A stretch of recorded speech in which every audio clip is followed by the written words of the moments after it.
a beverage. Well, we have an amazing guy who just came over here and offered. You mean the guy that's in charge of the whole place? That guy? That one? Do you deliver? Where are you guys located? Chris will bring it to your house. I'm in Brookfield. 3 seconds. Send them on out. We have our own Hefeweizen. We just had it. I drank a hazy is lazy already, and that was brewed. That was not brewed. That was actually like kegged, right, and moved over here how many days ago? Oh, and last week. That's what's amazing. I mean, to realize that we've got like the freshest, greatest beer right here in Chicago is pretty amazing. And Pete, I'll just bring this up because it's sort of fun. Pete and I met. I mean, when did you leave Rock Bottom? And you can back up from there. 2010, I left Rock Bottom to start this place. And you were there how long? I was there for 10 years. I mean, so I'm not going to try and say she was a regular, but I think she was there every day for 10 years.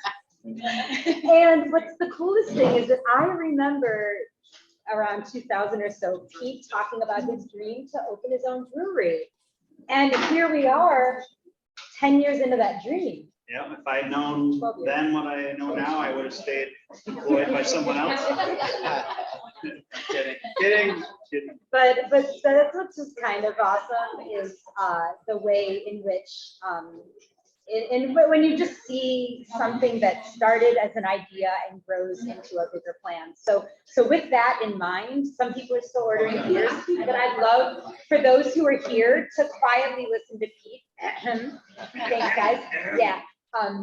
Girls, They're talking behind my back. Ladies. So now we're gonna hear from Pete. So he's speaking to us in the room, and he's also speaking. Hello, everyone in the room and online. I know. Well, it's great having y'all here. Chris is going to take good care of it. We have actually been here since 2010. We opened up on Christmas Eve. I'm not kidding. The city of Chicago gave us our liquor license on the 23rd of December. So we ordered wine, beer, and opened up on Christmas Eve. Our first 2 customers, one was cash, one was credit card, were Jewish. And we're so excited that we were open because nothing else was. And then our biggest party that evening was about 11 o'clock, a party of about 15 people took over this table and were doing shots and getting absolutely hammered. And then at 11:45, they were like, we gotta go, we got midnight mass. So that was our first night open. But here we are 10 years later. Now we've got our Michigan brewery as well. And I was asked to talk a little bit about our sustainability efforts, and it is much easier in Michigan to follow those efforts than it is here in Chicago. So I want to talk about what we're doing there and what our challenges are here. I think before that I was supposed to talk about something else. I forget. You had this whole well, yeah, no, but you go and I'll touch on stuff we didn't. But we truly love being a part of the city of Chicago, and we love doing business in Chicago, but it is an extremely expensive place to do business. And it's becoming harder and harder by the day to continue operating here in Chicago. So that being said, we are able to, in Michigan, we have farmers at the ready to come get our spent grains. We are able to put a lot of the ingredients that we use in brewing back into the farming community. We have a dairy farm that feeds our cows, and so a lot of the milk and from Schuler Dairy in Michigan is all raised from our grain, so that's really fun. But here it is really difficult to find anyone that will come get our spent grain, and I think spent grain is the number 1 most difficult thing to get rid of in brewing, period. Reclaiming water is much easier on a lot of breweries, and if you go to like Virtue Cider, for example, they reclaim all of their water into tanks and reuse all of it. Nothing goes into the ground. But spent grains have to go somewhere that they can be processed or fed to animals or something. And in Chicago, everyone has a different alley, a different garage. They don't have forklifts. They have different size containers. You can't get it out of the brewery in the same container that another brewery can. So, for example, if you just look at Rock Bottom, Peace, us, Cruz Blanca, and 5 other breweries, it's all different ways to get grain out. So to get one entity to come get it all with all the different containers and different ways of loading it and unloading it has been our biggest challenge. And we've tried years and years and years and years and years, and we've talked to so many people about different composting facilities all the way into Indiana, and it just hasn't been lucrative enough for any one entity to be able to figure it out. And so that's our biggest bummer, is because we're paying Waste Management to pick it up out of the alley and take it to the landfill. So there's money.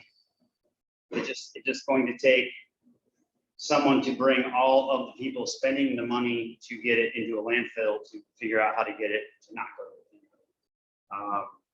So that was what our biggest challenge is, Chad. Yeah. Yeah, no, that's great. That's important. And are you having any success with like yeast or other elements of the brewing process? We don't have a lot. We're such a small operation. We don't have a lot of waste when it comes to yeast, true things that go down the drain.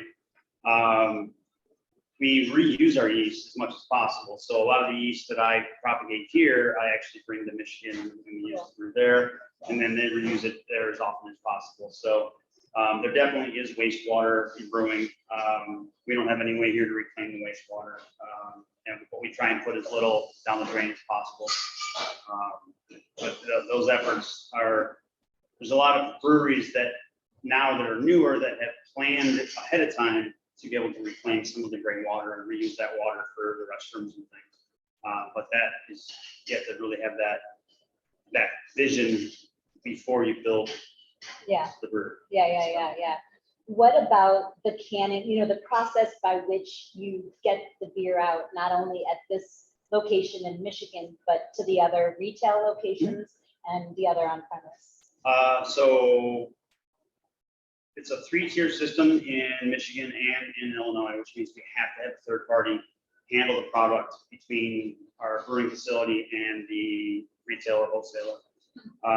So there are some self-distribution abilities in both states, but we make too much beer to be in that tier.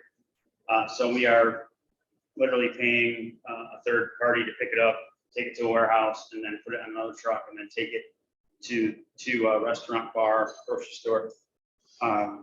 So it definitely gets handled quite a bit. It's quite the carbon footprint to get beer from a brewery to a restaurant. And that is a whole other conversation of the ability of manufacturers to have access directly to the sellers. So in most states, it is very difficult to do it yourself. Yeah. Now I know during COVID, obviously there was so much draft beer that couldn't be sold, and so alternatives in canning became a thing. And then the supply chain, do you want to kind of just touch on how you're dealing with that? We went from pre-COVID, we were 70% draft. We had tap handles. We had 300-400 tap handles just in Chicago alone. 30% cans, and we call it off-premise, where you go and you buy 6-pack at the store and take it home. And by the middle of, after the first shutdown of COVID, we lost all of our draft handles because everything was closed. We went to 70% packaged and 30% draft. So luckily we had the ability and the tank space. We actually took all of our giant cooler in Michigan full of kegs. We pumped all the kegs back into the right tanks and then put it all in the cans. So at least we had the ability to do that. Otherwise, it would have just been year-old kegs, and we would have had to throw it away. So a lot of breweries that didn't have that luxury ended up having to destroy product, and it, not just breweries. I mean, think about all the businesses that provide it to restaurants, whether it's meat, poultry, vegetables, anything that is perishable. When they close all these restaurants down, it just the backlog of all the perishable items was unbelievable. And so we weren't the only ones struggling, but luckily we had the ability to go ahead and swerve, zigzag, take the kegs and then turn it into cans. Was it ideal? No, it definitely was a huge waste of natural resources, but we actually were able to save 90% of the beer and sell it off the market.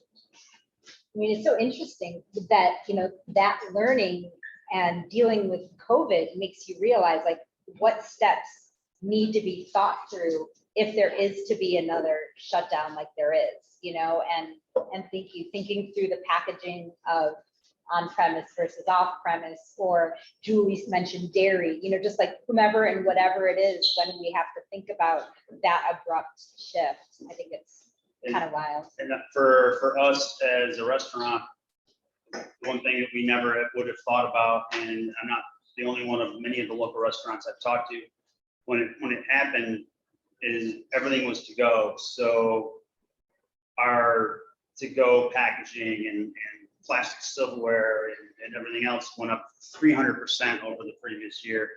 And we didn't make the adjustment right away of not only the cost to ourselves, but also just the impact that is going to have. And then what type of packaging we were going to use, type of silverware, is it recyclable, is it compostable? So it ended up being this whole, whoa, wait a minute. So we changed our packaging like 3 different times, trying to find the best one for the best price, also that we could do something with. So when we first started, we just looked at the dollars and we're like, we'll take this, this, and this, and then realized that none of it was compostable or recyclable. It's being recorded. And that was a huge challenge for every single restaurant in the country. And I would love to see the amount of money that was spent in 2020 on to-go packaging for food based compared to 2019, because it has to be astronomical. And when you think about the most appropriate packaging, I mean, these are conversations we're having in other spaces too. Like if you're composting on site, then and you're using compostables, that's one thing. But I'm kind of preaching to the choir here a little bit. But if they're taking that home because everything's to go now, do they have access to residential composting? It's not going to get composted anyway. Right. So well then just save yourself money. right. But then you look at the life cycle analysis and there's benzene and polystyrene, and there's like just all these thoughts on what is the best case scenario, what is the best choice for packaging. To maybe that offer versus ask or Well, no we offer, had to be you a have to package ask. no matter what, right? So the Right. thing is, like, we just had pizza boxes when we started over in Michigan. We're like putting salads in pizza boxes. Oh, Compostable. yeah. And it was a major zag from the zigzag when we first started, and we were just trying to just get something to put food in. Right. And then we were able to have conversations. Chris can speak to this too if he has time, on how we source different to-go materials, and we changed it a lot in the first few months. It's trial person. Trial Yeah, and and in what way, what can we get? How much is it?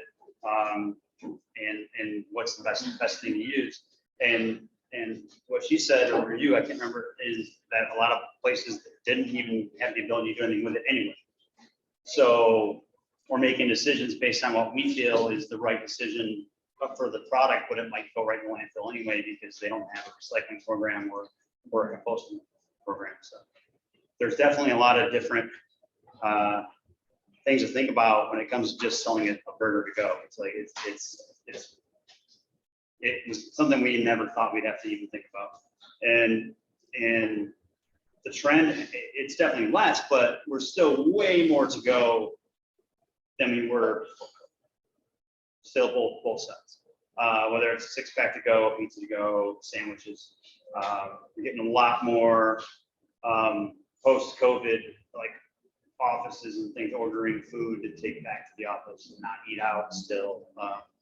So, we're definitely not back to everyone just wanting to hang out with each other on a daily basis. So we're still seeing the uptick in indigo, but the industry of packaging, I think, has caught up with the options and what works best for the different restaurants and the size of the packaging and what you think works best for you as far as is what it's made out of. We're seeing a lot more options for like corn-based products and things. It's an interesting point about how unique it can be to operate in a mixed-use community. So you could, help businesses should maybe, well, maybe, I'm not saying you have to, but, it might be helpful to know more about what residents can do. Can the residents in my community who are ordering from me compost? Can the offices compost, It's helpful to maybe pull this together. Yeah.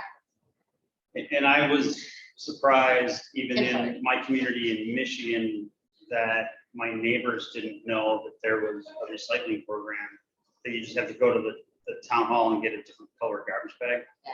And you just throw it in the same thing and then they pull it out. Like, really? You lived here for 20 years, you don't know this? It's free for all. Wait, in Chicago? No, In Michigan. Michigan. But in Richmond, we ordered a separate container. Yeah, so at my house in Stevensville, Oh. we just have a whole different color garbage bag. That's which was And the blue. and it's made out of bag. different material and Yeah. same thing. Yeah, But my neighbors, all of my neighbors didn't know her. wow. And they were all living there before I got It's almost interesting. It's almost like for Haymarket in Michigan to try to do the right thing. Well, really not even. It's interesting how a restaurant that is putting out material that you're trying to have taken care of properly as a brewer who's putting cans out in the world. It's like you almost feel compelled to share education around residential recycling as a means to have your cans recycled. It shows you like the burden on all of us who care to realize, when it's not being done publicly, like kind of what can we do? But unfortunately, if it wasn't for the can deposit in Michigan, Right, for one, right. they just go right in the garbage They have a really great recycling program, though. The recycling raccoons are awesome. because of the can deposit. Because So, of the but can so it's deposit. not But just they're the not average measuring person much. is like, oh, I really want to make sure these cans get recycled. They're like, that's And the roofs Yeah. there won't share information, even though it's mandatory for them. The state agency has no way to enforce that. So MERS, because it's proprietary, they don't want to share that data and info. So no one really knows what's going in and what's coming out in terms of a commodity or what's going to the end. That's wild. And we had talked when we were so far behind in sales, and we were down 80% in sales in 2020 over 2019, 80%. And so we joked, we had 2 semi-trailers with cans just sitting empty because we had nowhere to sell this stuff because everything was closed. And we joked, we're like, it's gonna be 10 cents a can if I take it from Meyer, back up with a semi. Like, the cans cost me 7 cents, I can get 10 cents. Probably gonna go to jail. No one there.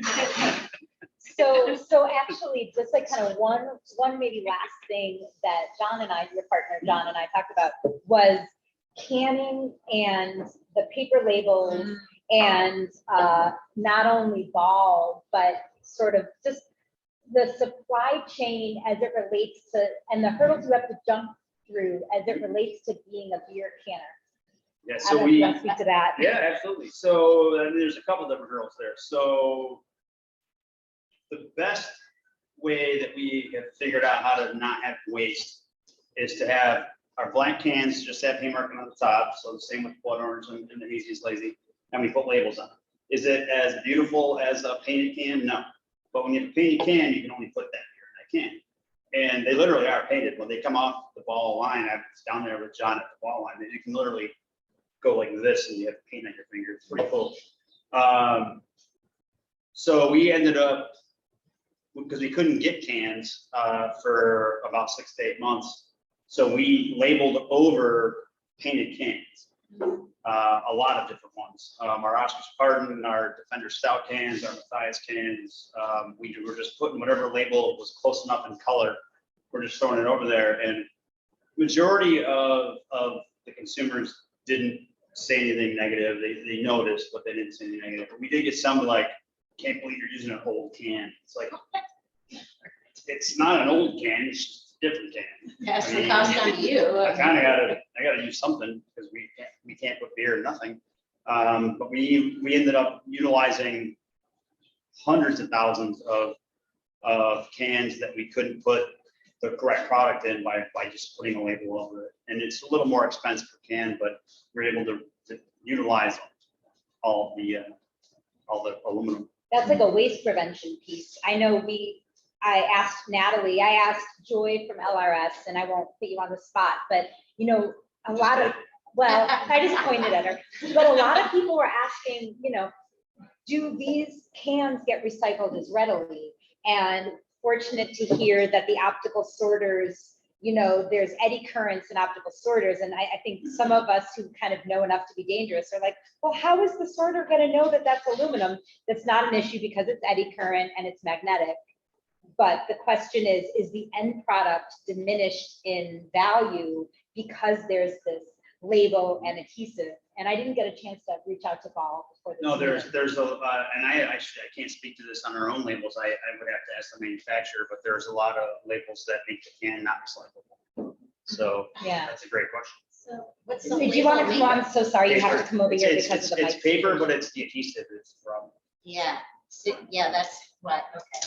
That's why Frito-Lay can't Yeah. recycle all of their, that all the bags come on. Yeah, yeah. They have a ton of these cardboard rolls, they're like 10 feet long, they can't recycle them. Thousands of them because there's glue on them. Hi, I'm Anthony. I work for LRS. So it's paper. So I've received somewhat of an answer for labels on aluminum cans. Like number one is plastic labels cause a huge issue because the equipment technology in a MRF will pick up. It's like, so this label covers pretty much the entire container. So it even goes for plastic bottles that have varying plastics within one container. So let's say this was not paper, it was plastic.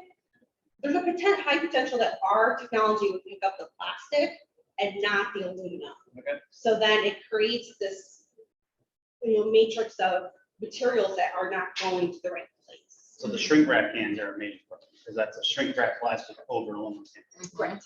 Yeah, so cans that have plastic are like a big no-no, not just for our equipment, but when it goes to the mill for processing, it causes a fire hazard at the mill because they do send this material eventually into a furnace.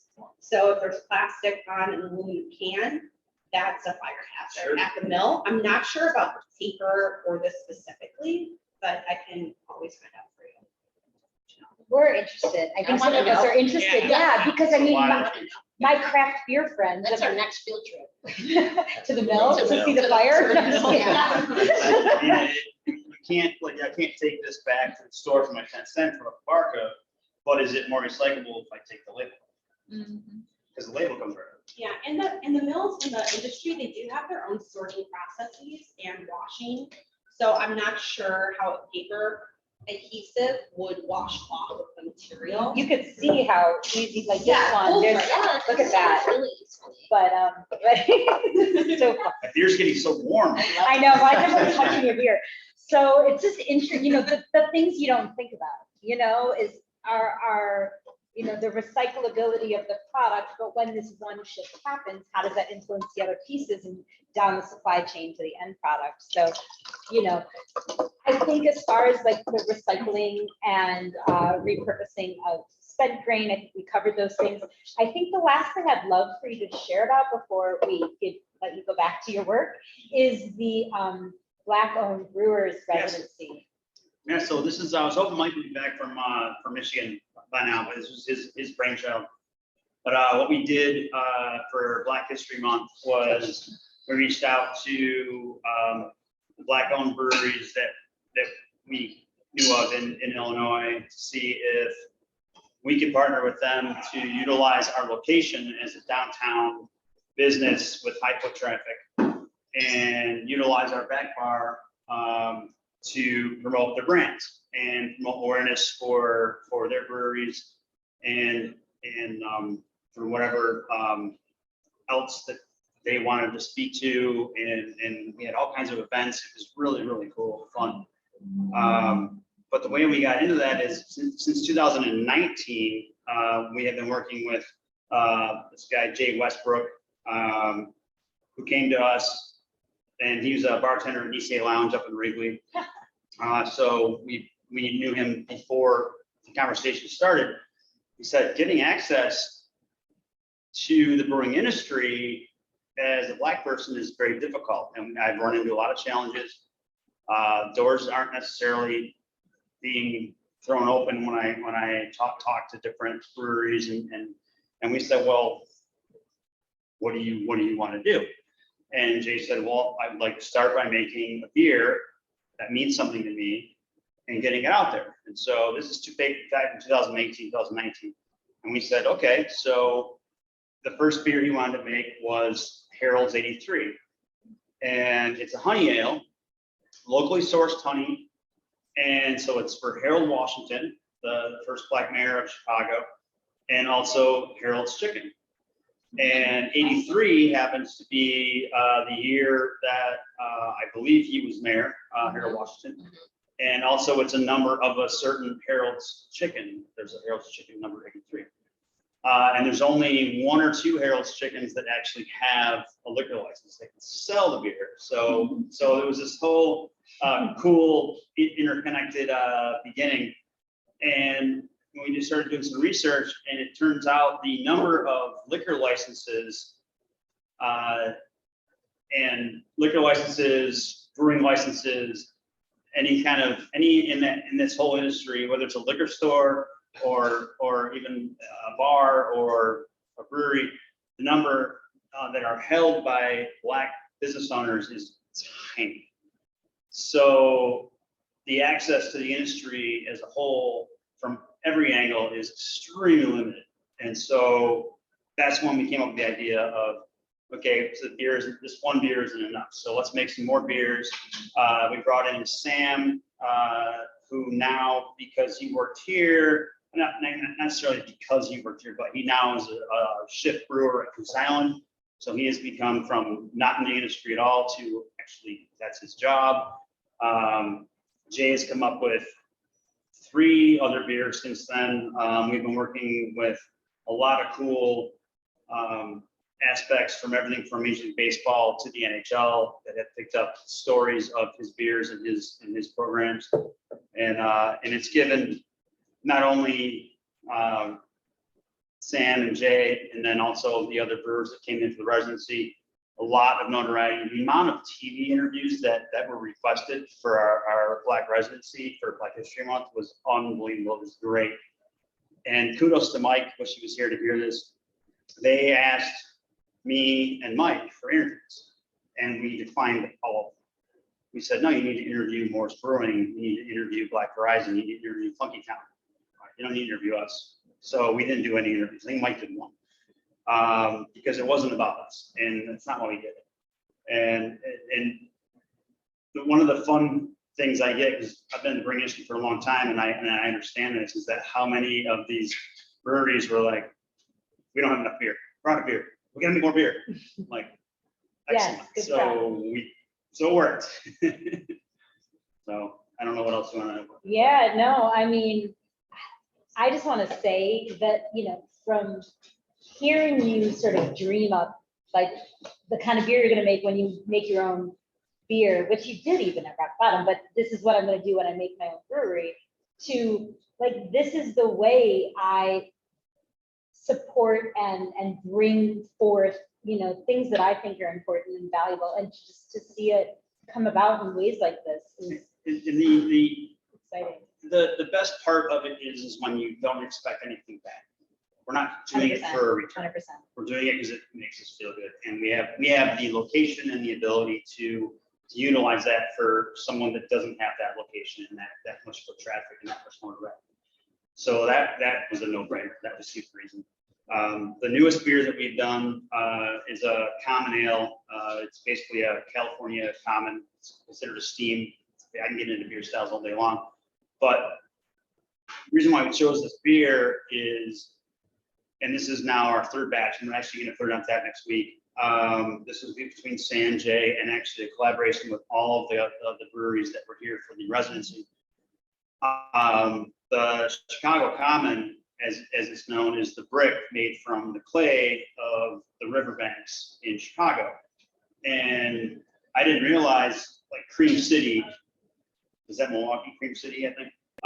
Because the clay made the bricks that color. That's why all the buildings are made with this kind of cream colored brick. Where here, the minerality of the water, the bricks came out this cool reddish, kind of brown golden hue. And we have the wall in the front restaurant is all the original old brick from the city of Chicago. And so they came up with the idea to make this common and use the Chicago brick as it's the building, the foundation of building something. And I thought that was a really cool idea for the beer and for the whole purpose of the collaboration was we're trying to build a foundation for minority-owned, Black-owned breweries and businesses that haven't had a seat at the table. And if you look at our Harold's can, it even says on the can, if you don't have a seat at the table, bring your own. So it's been a lot of fun. I'm so happy. Woo! Woohoo! So before we let Pete go, yes, any questions? Can I just ask a quick question? There's been some, discussion nationwide of styrofoam bans in cities, counties, and states. Okay. So if that happened in Chicago or County or Illinois, would that affect your business in any way? Styrofoam, not at all, except for probably how things are delivered to us, depending on what it is. Okay. Their packaging. So I don't know how you regulate that stuff coming from out of Send it state. back to them. Yeah, I mean, I don't want to. I think there's a lot of Because we get a lot of stuff, regulation. because we get things delivered all day long, whether it's forks or glasses or food or anything. So there's a lot of times it comes and it's full of stuff that you just throw out. Most of it's So that like would the be- takeaway, like if you're taking away coffee, you're taking away a Right, pop sure. or something, a lot of the stuff is regulated that way. You can't, it's hard to regulate like those mentioned, Yeah, we containers generally and try and things use like anything paper based that's recyclable and reusable. And then for food, it's depends on the type of food, but it's usually a plastic, recyclable, compostable plastic. I hate to say plastic because it might even be corn based, but it's not styrofoam. That wouldn't affect us really at all. Good to hear. Any other questions for Pete before we let him get back to what are you doing right now? I have to clean 2 fermenters still Drink and more beer. carbonate 2 beers and bright tanks and clean 2 beer lines. There you go. Yeah, no beer drink. Well, you can beer drink well. It's happening. I have 2 hands. All right, so cheers to Pete. You're so awesome. Thanks, guys. Appreciate it, everybody. Thank you. Thanks for everything you're doing. Thank you for everything you're doing. Appreciate it. Good to see you. Thank you. Wait, where's the other location in Bridgman? Yeah, just over the border. Is it called 16. Haymarket? It is. It Yeah, is. Exit But is 16. this a nod to Chicago? So, okay. It's the Haymarket I Square. thought that one came first, that's why I asked. No, Okay. this one's first. We named it Haymarket because you're in the southwest corner of the Haymarket Square. And the statue for the event of 1886, May 3rd, is right across the street. So very cool. Thanks again. Yeah, see you So guys. much. Can we get a quick Yay. picture with you before you leave? Sure. Nice. I want to So post this it on is- socials if that's all right. This is I what already did. you're missing by not being here with us. Okay, Getting a selfie And or what's what? the top? yeah. I don't know. Take it, I don't not need to- terrible. Okay, wait, hold on. I'm gonna selfie. We're gonna get it.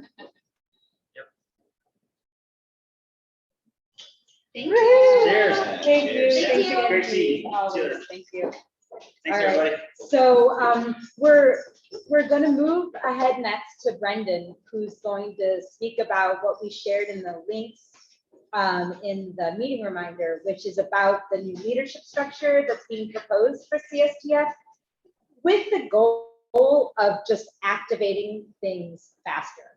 So do you have the ability to share screen? Yeah. Okay, since he's hooked up to HDMI, I think that's gonna be the easiest approach here. So give us a second. Technical hybrid We were going formal. situation. I love it. Okay, hold on a second. Brendan.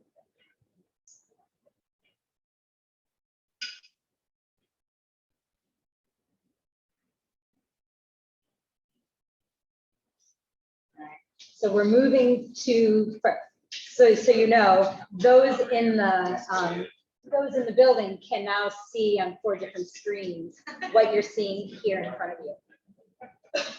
So I'm gonna get off video, and this is where you want to be talking from. Yeah, it's not an audio. Right, except you can't move. I'll just run back and forth. That's gonna be Yeah. awesome. Okay, all right, so then, yeah, so you're good to go. Cool. Well, hi, everybody. My name is Brendan Kitt. I've been part of CSTF for about 2 or 3 years now. Previously, I was with the Greater Chicago Food Depository, and now I'm my own consulting firm.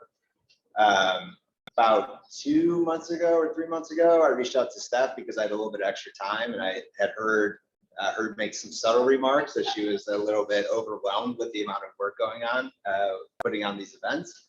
So I just asked kind of, what I can do to help.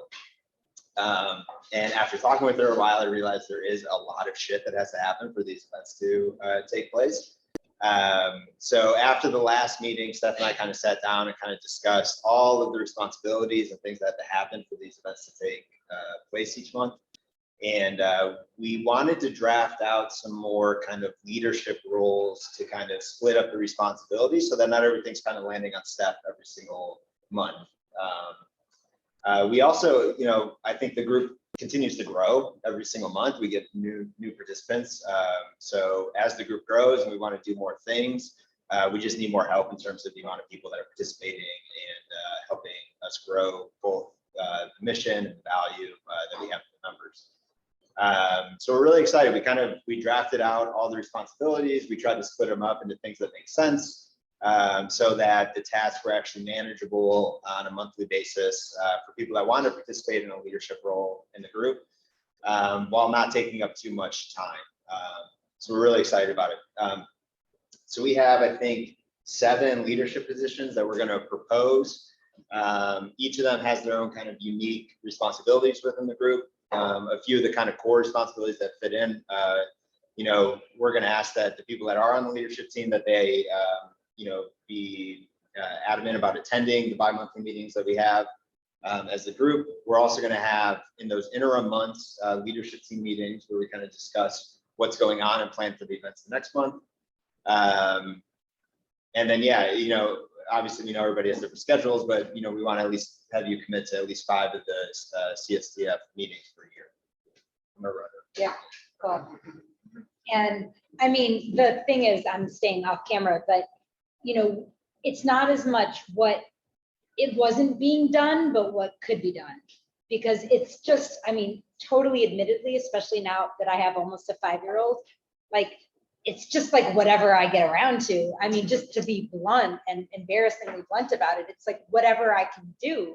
And so to make it where it can be whatever we can do, more can be done. And we've done a lot just with, you all have done so much already.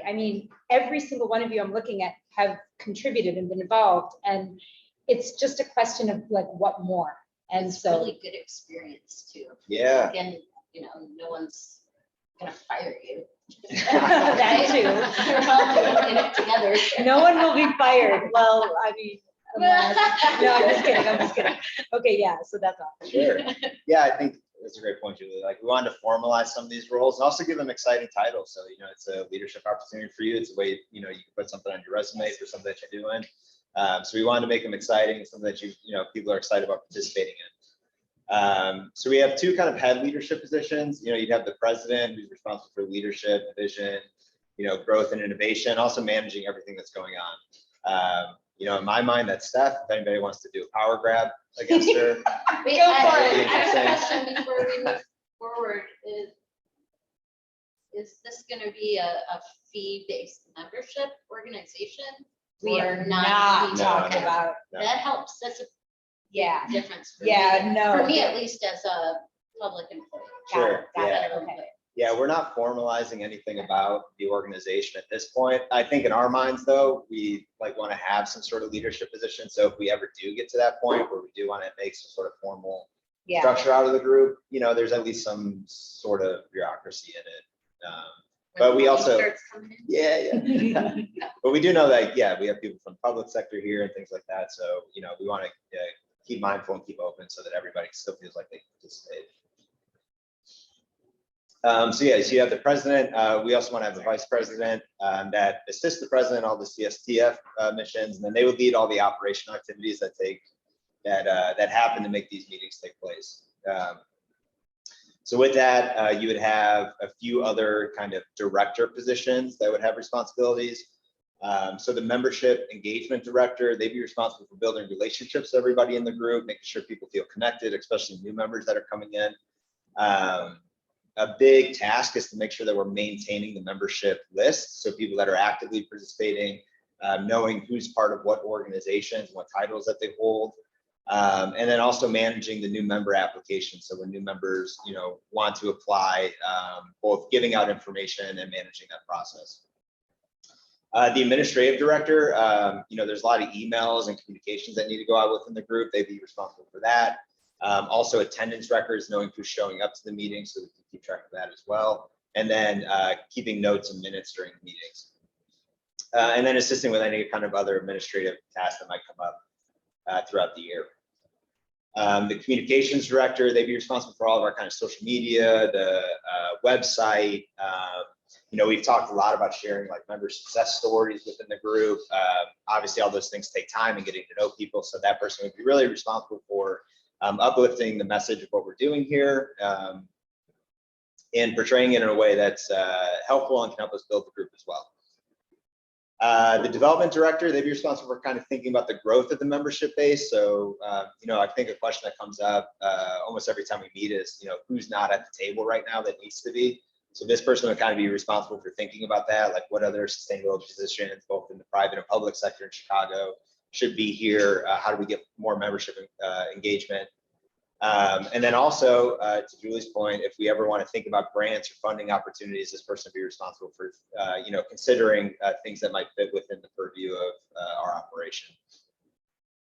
The events director would be kind of responsible for the end-to-end planning of all of the in-person events that we do. So, setting up the location, working with, for example, you meet with Haymarket today to make sure that we have the space set up, HDMI cables, all the things that kind of happen to make sure that the event actually takes place. And then the last thing we really want to do is have like a steering committee. So for those people like maybe not couldn't be involved really hands-on in some of the operational aspects of the group, but could offer advice to members or to the leadership team or other people that are doing it, or have really insightful connections that could potentially, help the group grow. That'd be really helpful. We also, especially as we start having new member applications, we want as a leadership team be able to vote on, who's gonna be able to be in the group or things like that. Again, taking into consideration some of the public sector people that are in the room, just noting that the new members that are coming in are actually, growing and uplifting the organization. Any questions on any of Sounds this? like a good public-private partnership. Yeah. Any questions from anybody in the group I about? think it's really well thought out. Oh, thank you. You covered like all the corners, like. Yeah. that needed to be covered. So sorry, go ahead. I cheated and looked at this like a couple days ago. Good. Yeah. Is there an application? Yeah. Yeah. Let me- And Julie asked it, well, Bridget commended Brendan's covering all corners. I'm giving him full credit because sincerely, Thank he you. did do that. And Julie asked if there's a form, and we already have one submission. Yes. So get your submissions in there. There's gonna be competition. Of course, well, But wait, who decides about the competition? Like if I want to apply for whatever position Julie's applying for, who's going to make that call? wow, that's an interesting. Well, that was the one, the steering Wow. committee. Yes, it is a good question, Jen. Steph and I, Create one federal liaison. When in doubt. Steph and I were discussing before what would happen if we had way more people apply than we wanted to. We're still kind of thinking about that, but in my mind, Steph kind of has the final. That's exciting if a bunch of Decision people apply for all of, that's exciting. Yeah. Yeah, I think as far as that goes, we've all voluntarily, myself included, voluntarily been involved for 10 plus years or less, depending. And it's just a question of who wants to do a little bit more and see a little bit more, and then making it all make sense. So I don't think it's going to be so competitive. Like, for example, if there's more applicants than available for steering committee, we make the steering committee bigger. If there's more than one applicant for a director position, then we, again, build them into the steering committee idea. And it's collective decision-making, not only from the leadership, but from everyone. Like, if I've learned anything, and I have to say how much I've learned, Jen Nelson and I have learned from working with the Chicagoland Food Sovereignty Coalition, it is an understanding of consensus building and community-led decision-making.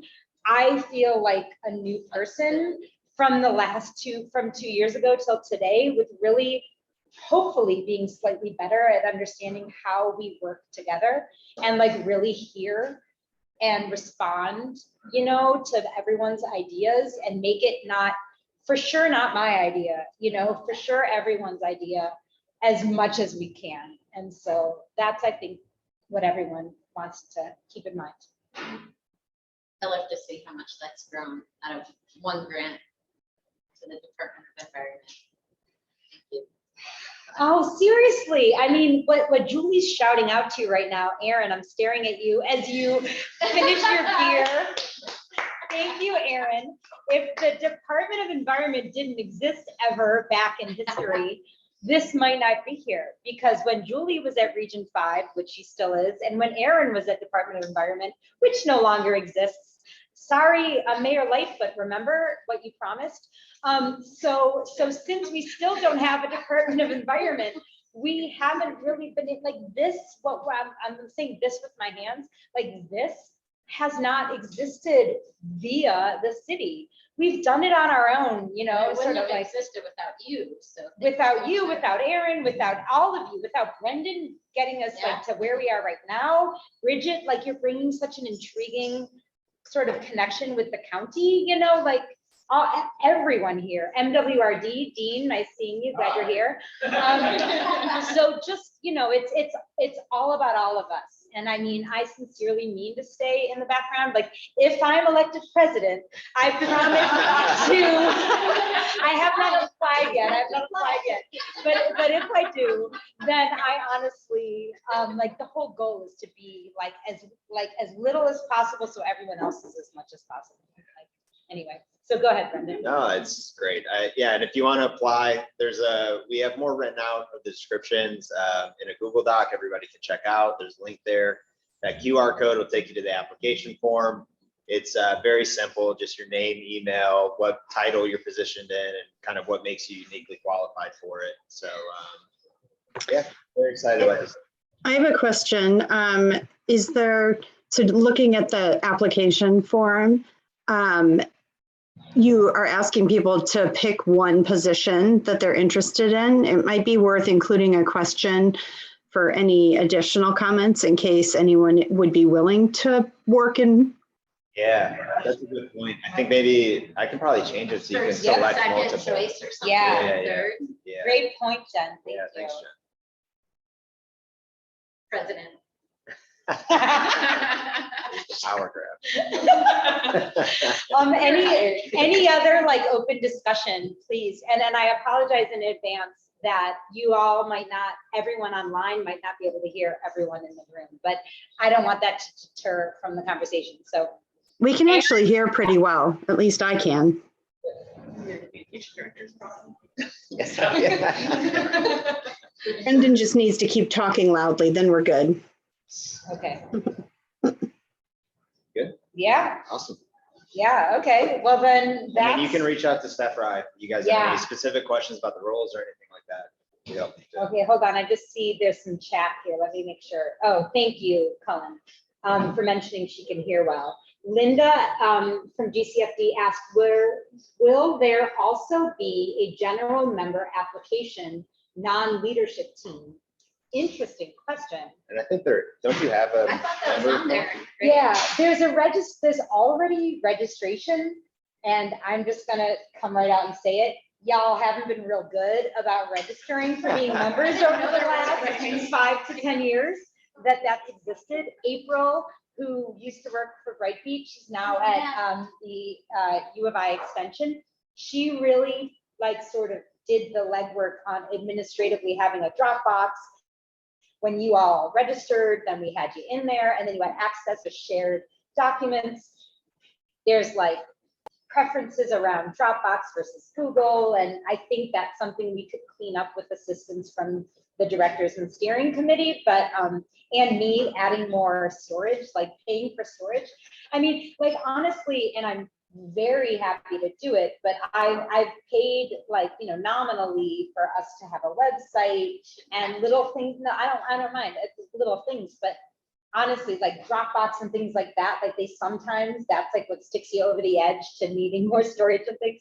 So, and we haven't talked about money, and I don't know, that's where I just wanted to be funded, not from us, because what we're doing is the work that everyone, I think, collectively wants to see done. So, you know, sort of bad on me for never asking for public funding before.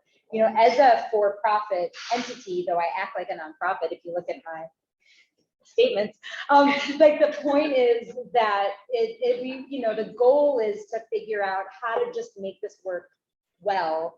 And so I think, honestly, Brendan, I can't thank you enough, like for being able to put structure around it, being able to establish some little things like a solid and updated Dropbox or whatever. And we have an amazing friend who has contributed his graphic design support and everything. You know, so there's been a lot that we've all, it's not just me at all. It's all of us who've been involved.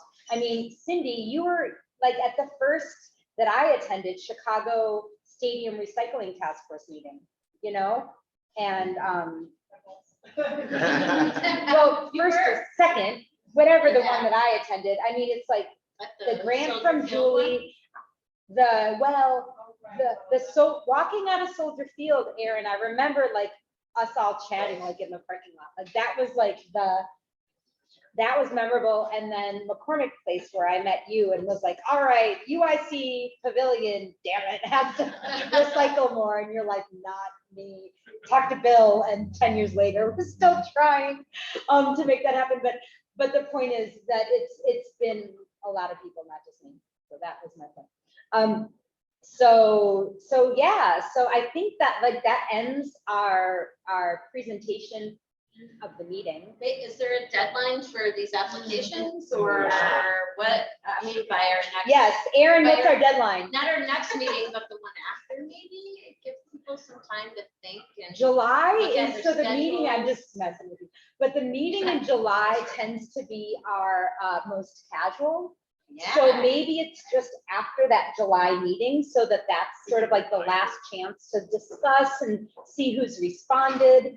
You know, That's a good idea. the pressure's not on unless there's like a reason.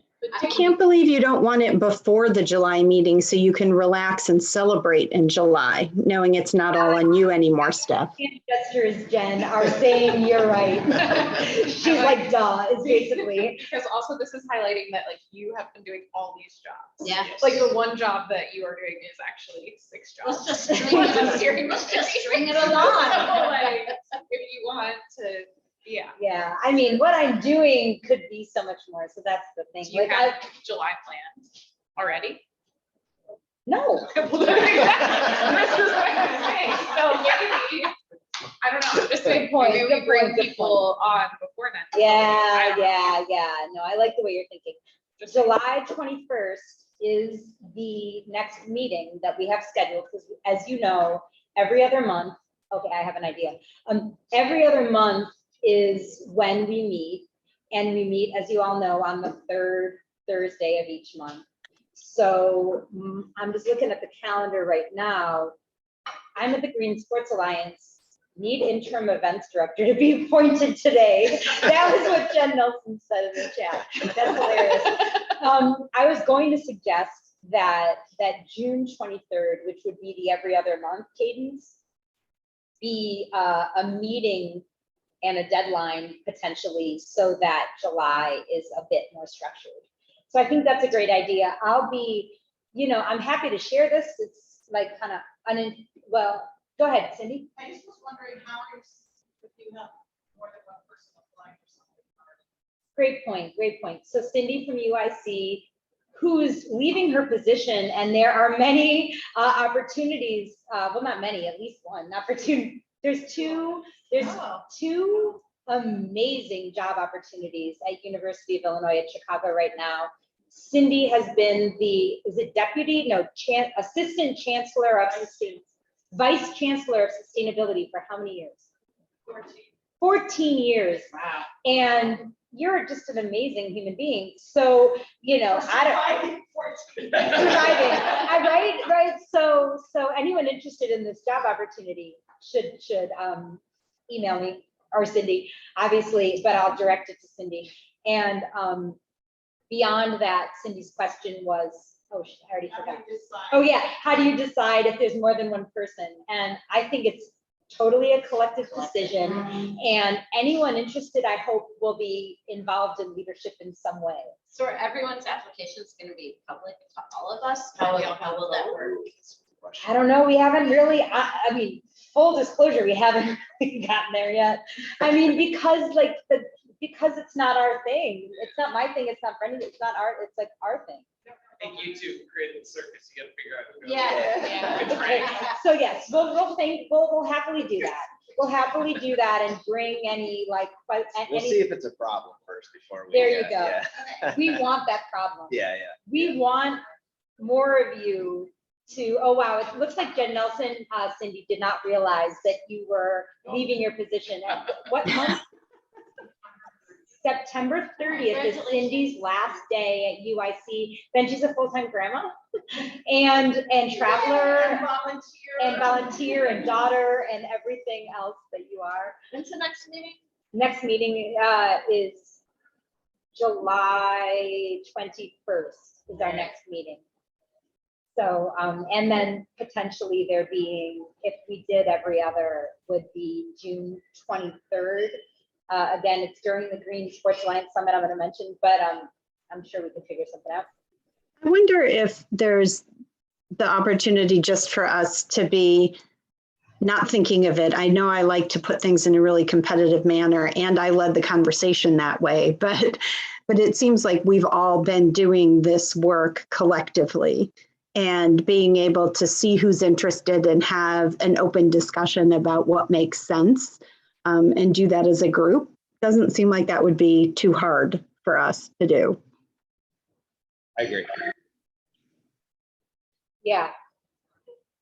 You could also negotiate, but if you have a vacancy, and there's something else that maybe approach those folks and see. Cindy suggests there being some sort of adjustment if there's a vacancy and two people looking for the same position, that we figure out how to accommodate both. Or if there's fish tour. Or if there's fish tour. You've got to be on fish tour and someone's got to step And in. if someone has to be on fish tour and someone has to step in, we're of course Like talking alternate. about the band Fish, who my daughter, husband, and I have 3-day sets of tickets to both Deer Creek in 2 weeks, 3 weeks, and Alpine Valley in August. Side note. So we might be losing 2 people during that time frame. Good to know. Full weekend, yes. Oh, and Julie get like 6 months. Mine's like a month. Hers is a month. Yeah, awesome. And yeah, so does anyone have any sort of thoughts and comments on this process of establishing sort of equitably just making decisions? Does anyone have any other thoughts or comments, either in person or not? How wide of a net are you looking at, for the community that's kind of been engaged for a long time? Or are you looking for new people who have been working in conservation and sustainability that may not know about or work closely with this group, but are looking to get more involved? Like people in the Forest Preserve, or good people at WRT who have been committed, but Yeah. do you want us to kind of maybe forward on some communication to say, I think you'd be good in this role so that it grows? Yeah. Or do you want to see who in the room is kind of it's gonna apply for those positions first? Yeah, great point. And it sounds like Jen, you heard Bridget's comment, is that correct? Yes. Awesome, that they could hear you. So then great. Jen was already engaged for the first time, being like sort of A, and then B, develop new members. Yeah. Meaning for this round, maybe we're looking at people who already understand the work that's been done. Yeah. But there are a lot of people at my work who may want to be involved. We have a lot of new people who want to do something other than what they do in water, for example. Right. So I could really share this out, you know, and Yeah. bring some new people in from the city who just moved here. Yeah. Who were in the Peace Corps, for example, that want to continue their work. Yes. I think that's the point though. Are those members to start or, Yeah. you know, are those leadership team positions to start, you know? Yeah, and Jen asked steering committee, and it's funny because Joy, Natalie's colleague, who beautifully is on a 6-week sabbatical that was planned before she started working at LRS, and LRS said, of course, we respect that you're taking the 6-week trip. So what country is she in right now? She's going to, and I can be correct, she's going to Dubai, England, Iceland. Yeah. like Right? several countries. Scandinavia, yeah, like whatever. So just like, I wish I were Joy right now, but besides that, the point is Joy was like, well, I don't know if I'm a director. I mean, not to call out Joy. I don't know if I'm a director, well, maybe I would just be steering committee. I don't know that one's, I mean, well, you can see the structure. I can't, you will see the structure as soon as Brendan changed the slide. The steering committee is actually in line. I mean, technically the president is the final decision, but the steering committee is equal to the vice president. What we envisioned, at least when putting this together, was that those who have been involved for all the years or, you know, deeply interested and engaged would be helping to make decisions without having the ability to be more deeply involved. Honestly, it's like every other month, 12 meetings a year isn't a huge commitment, but you know, if it's more than folks feel comfortable doing and then the work associated, that steering committee is, I'm gonna, you know, sort of take all that I am and all that I have and bring it to decision making. So steering committee isn't really a step below director, but what I just described. So, anyway, so I think there's a bit of fluidity. I think everyone can hear that we're really flexible and open on how this evolves and how it can be most supportive to just what we're doing, what we like, and the goals we want to accomplish, which haven't been set, to be quite frank. And that might be something that would be a 2023 goal, or, you know, we usually have, you know, after the July meeting, there's a September meeting, and that's usually, we've had some really big, cool things happen in September. I'd love for that to happen again. And then November is Planning. Looking ahead. Yeah, we might meet somewhere like at Linné, Carl von Linné, which is the school. My daughter's going to start kindergarten in a dual language program this year. I can't believe.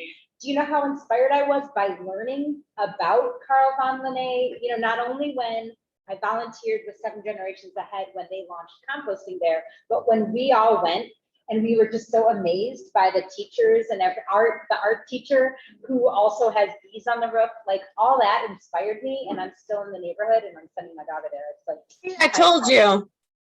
You told me, Lisa. What'd you tell me? I told you it was a great school. She's correct. And how old, wait, what grade is Lucy in? First?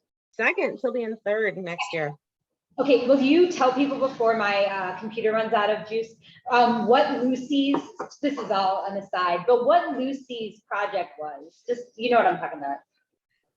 Yeah, so here, I'll put my video on. So I did community engagement project back in the winter, and she did advocating for the environment, and it was about picking up trash around the neighborhood. And so we went out and we documented garbage all over the place. and she made a Google Slides presentation, and her first slide started out with a picture of the garbage and big bold letters, "Why, people, why?" So I got her started. And Lucy and Gio and Mike and Lisa were all at, well, thanks to Lisa, we had a walkthrough with the alderman of the 33rd ward where we both live by Carl Von Linné. We did a walkthrough of like sort of what's going on in our neighborhood. And like Lucy thought that the alderman was a rock star and wanted to take a picture with her, and vice versa. Because the minute Lucy spoke up, because you know she was just being a kind person walking around, as Lisa and I didn't shut up, and as soon as she spoke, Alderman Rosanna said, like, "Oh, Lucy, I met you at your school or whatever." She remembered Lucy. She remembered her story. She remembered who she was. Like when we talk about the youth and how we need to engage our youth, like it's actually happening. And it was just so fun to see that and have to be Lisa's daughter, and that we're going to reuse Lisa's uniform on my daughter someday. There's lots of coolness going on, but I will pause from that and just say, well, are there any other questions or conversations related to this structure, understanding of it, understanding decision-making before we move on? Because we talked about it a little bit longer. Everything as usual is a little bit delayed, but. There's so many things in the chat. Does anyone have questions in the chat? I'm wondering. Maybe specifically related to what we're talking, what you're asking. No. Okay. I think Steph was reading them out as they were being entered. I wasn't sure. I just saw 19 and was like, ooh. Yeah. No, she shared Linda's and mine, and yeah, we're good. Thank you. And I just realized that maybe you'll need to lead the continuation of folks being involved and the mic, because Brendan, because I have 4%. Oh, I mean, I might have brought a charger, but I don't have it. So, but as we're thinking through that, and we've got like a half hour left. I don't want to be on, okay. I'm not going to be on video because we don't need to see me, because the point is that we're in a meeting in person and not that. I'm sorry guys who aren't in person, but so let's just go ahead and move into, hey, updates and talking and things like that. If folks are able, and this includes people who are here in person and people who aren't. I'll stick in the chat one more time if you didn't already sign in attendance, please do so here so we can track who is here. But Stephanie, if you think your computer is going to die, do you want the rest of the meeting to be recorded? In which case you'll want either Brendan or I to record this part for you. That's probably pretty smart. Yeah, I'm going to go ahead and stop recording now. And yeah, I would take pleasure in someone else doing that. So I will go ahead and stop recording. Jen, if you can do